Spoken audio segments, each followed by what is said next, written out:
রকম সমস্যা হয় নদীমাতৃক এলাকায় পারাপার হয়ে ক্যানিং বা বিভিন্ন জায়গায় আসছে, সেদিক থেকে আপনি কি তাদেরকে কোনো কথা দিয়েছেন এই যে 2024-এ আপনাকে এবার জানিয়ে দিই যে আমি 2014 থেকে 19-এর মধ্যে 1 কোটি টাকা দিয়েছিলাম গোসাবার যে হাসপাতাল রয়েছে, Gosaba block primary health centre, সেখানে মানে ম্যাটারনিটি হাফ করে দিয়েছি, যাতে এক দ্বীপ থেকে আরেক দ্বীপে যেতে গিয়ে পথিমধ্যে ডেলিভারি না হয়ে যায়, মা এবং আসন্ন সন্তানের জীবন যাতে কোনো রকম ভাবে তারা ক্ষতিগ্রস্ত না হয়, তার জন্য সেই ম্যাটারনিটি হাব আমি 1 কোটি টাকা ব্যয় করে দিয়েছি।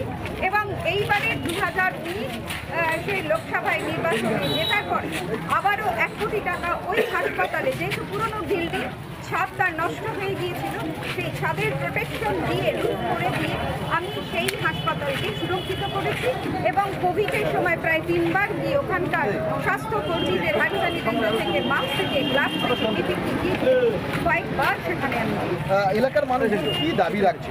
দেখুন, এলাকার মানুষের জন্য আমরা মমতাদি 2011 সাল থেকে এখানে পশ্চিমবঙ্গে যে মানুষের আশীর্বাদ শুভেচ্ছা নিয়ে বিধানসভায় গিয়েছেন এবং তিনি মুখ্যমন্ত্রী হয়ে তার এতগুলো প্রকল্পের মধ্য দিয়ে মানুষের কাছে পৌঁছেছে, সেখানে পানীয় জল, বিদ্যুৎ থেকে আরম্ভ করে ছাত্রীদের যাতে পড়াশুনো, কন্যাশ্রী এবং রূপশ্রী, সবুজ সাথী, সাইকেল এবং সমস্ত জায়গায় বিদ্যুৎ, পানীয় জল, স্বাস্থ্যে এত পরিষেবা দিয়েছে। এমপি এমএলএরা গ্রাম পঞ্চায়েতের মাধ্যমে আমরা মানুষের এত পরিষেবা দিয়েছি, এখনো পর্যন্ত স্টিল নাও আমি কোনো রকমের সেই ধরনের কোনো প্রকল্পে কোনো মানুষের চাহিদা নেই।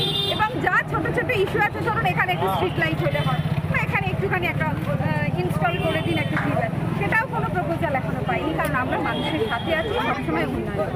দিদি, আপনার লোকসভা কেন্দ্রে বারবার যেটা মূলত সংবাদ মাধ্যমের শিরোনামে আছে যে দিদি যে এই যে গোষ্ঠীদ্বন্দ্ব বা বোমা, গুলি, রমরমা, কেন দিদি এটা তো সারা পশ্চিমবঙ্গে কেন বা দেখা যাবে, বিশেষ করে আপনার লোকসভায় ক্যানিং, গোসাবা, ছোট মোল্লাকালী? আমি একটা কথা বলি, আপনি মানে কতটা ওয়াকিবহাল বর্তমান পরিস্থিতি নিয়ে আমার জানা নেই।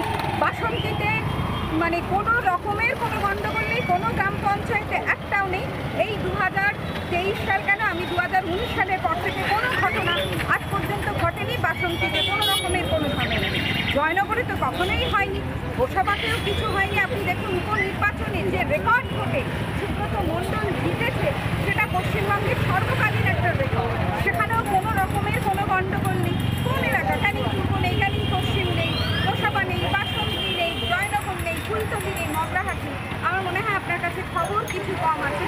আমরা যেখানে, আমার বিধায়ক আমার পাশে রয়েছে, আমি যেখানে গিয়েছি সমস্ত বিধায়করা আমাদের সাথে নিয়ে, সকল অঞ্চল নেতৃত্বরা, পঞ্চায়েত সমিতির সভাপতি থেকে আরম্ভ করে ত্রিস্তর পঞ্চায়েতের সকলে, শাখা সংগঠনের সকলে আমাদেরকে আশীর্বাদ করেছে। আমি সকলকে নিয়েই আমরা একসাথে চলছি। কোনো রকমের এটা একটা বলার কথা, গোষ্ঠীদ্বন্দ্ব, এটা একটা প্রশ্নের জন্য প্রশ্ন, এটার কোনো ভিত্তি নেই।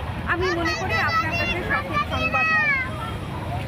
মূলত চলতে চলতে বলতে বলতে আমাদের সঙ্গে ছিলেন সাংসদ তথা তিনি প্রার্থী প্রতিমা মণ্ডল। জয়নগর থেকে ক্যামেরায় প্রদীপ সিং ও আশিস মণ্ডলের সঙ্গে রাজু মুখার্জি, রিপোর্ট, রিপাবলিক। বিভিন্ন রকম সমস্যা হয় নদীমাতৃক এলাকায় পারাপার হয়ে ক্যানিং বা বিভিন্ন জায়গায় আসছে, সেদিক থেকে আপনি কি তাদেরকে কোনো কথা দিয়েছেন এই যে 2024-এ? আপনাকে এবার জানিয়ে দিই যে আমি 2014 থেকে 19-এর মধ্যে 1 কোটি টাকা দিয়েছিলাম গোসাবার যে হাসপাতাল রয়েছে, Gosaba block primary health centre, সেখানে মানে ম্যাটারনিটি হাফ করে দিয়েছি, যাতে এক দ্বীপ থেকে আরেক দ্বীপে যেতে গিয়ে পথিমধ্যে ডেলিভারি না হয়ে যায়, মা এবং আসন্ন সন্তানের জীবন যাতে কোনো রকম ভাবে তারা ক্ষতিগ্রস্ত না হয়, তার জন্য সেই ম্যাটারনিটি হাব আমি 1 কোটি টাকা ব্যয় করে দিয়েছি। এবং এইবারের 2019 সেই লোকসভায় নির্বাচনে জেতার পরে আবারও 1 কোটি টাকা ওই হাসপাতালে, যেহেতু পুরনো বিল্ডিং, ছাদ তার নষ্ট হয়ে গিয়েছিল, সেই ছাদের প্রোটেকশন দিয়ে রুফ করে দিয়ে আমি সেই হাসপাতালকে সুরক্ষিত করেছি এবং কোভিডের সময় প্রায় 3 বার গিয়ে ওখানকার স্বাস্থ্যকর্মীদের হ্যান্ড স্যানিটাইজার থেকে, মাস্ক থেকে, গ্লাভস থেকে পিপিই কিট কয়েকবার সেখানে আমি এলাকার মানুষ কি দাবি রাখছে?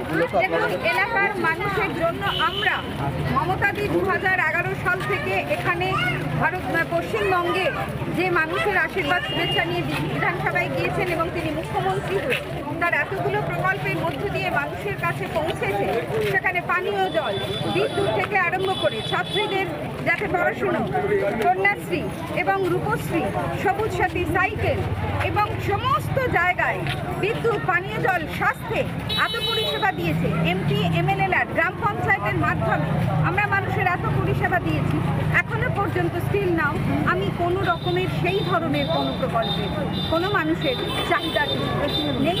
এবং যা ছোট ছোট ইস্যু আছে, ধরুন এখানে একটু স্ট্রিট লাইট হলে হয় বা এখানে একটুখানি একটা ইনস্টল করে দিন একটা টিউবওয়েল, সেটাও কোনো প্রপোজাল এখনো পাইনি, কারণ আমরা মানুষের সাথে আছি, সবসময় উন্নয়ন করছি। দিদি, আপনার লোকসভা কেন্দ্রে বারবার যেটা মূলত সংবাদ মাধ্যমের শিরোনামে আছে যে দিদি যে এই যে গোষ্ঠীদ্বন্দ্ব বা বোমা গুলি রমরমা, কেন দিদি এটা তো সারা পশ্চিমবঙ্গে কেন বা দেখা যাবে, বিশেষ করে আপনার লোকসভায় ক্যানিং, গোসাবা, ছোট মোল্লাকালী? আমি একটা কথা বলি, আপনি মানে কতটা ওয়াকিবহাল বর্তমানে পরিস্থিতি নিয়ে আমার জানা নেই। বাসন্তীতে মানে কোনো রকমের কোনো গণ্ডগোল নেই, কোনো গ্রাম পঞ্চায়েতে একটাও নেই। এই 2023 সাল কেন, আমি 2019 সালের পর থেকে কোনো ঘটনা আজ পর্যন্ত ঘটেনি বাসন্তীতে, কোনো রকমের কোনো ঝামেলা নেই। জয়নগরে তো কখনোই হয়নি, গোসাবাতেও কিছু হয়নি। আপনি দেখুন উপনির্বাচনে যে রেকর্ড ভোটে সুব্রত মণ্ডল জিতেছে, সেটা পশ্চিমবঙ্গের সর্বকালীন একটা রেকর্ড। সেখানেও কোনো রকমের কোনো গণ্ডগোল নেই। কোন এলাকা, ক্যানিং পূর্ব নেই, ক্যানিং পশ্চিম নেই, গোসাবা নেই, বাসন্তী নেই, জয়নগর নেই, ফুলতলি নেই, মগরাহাট নেই। আমার মনে হয় আপনার কাছে খবর কিছু কম আছে।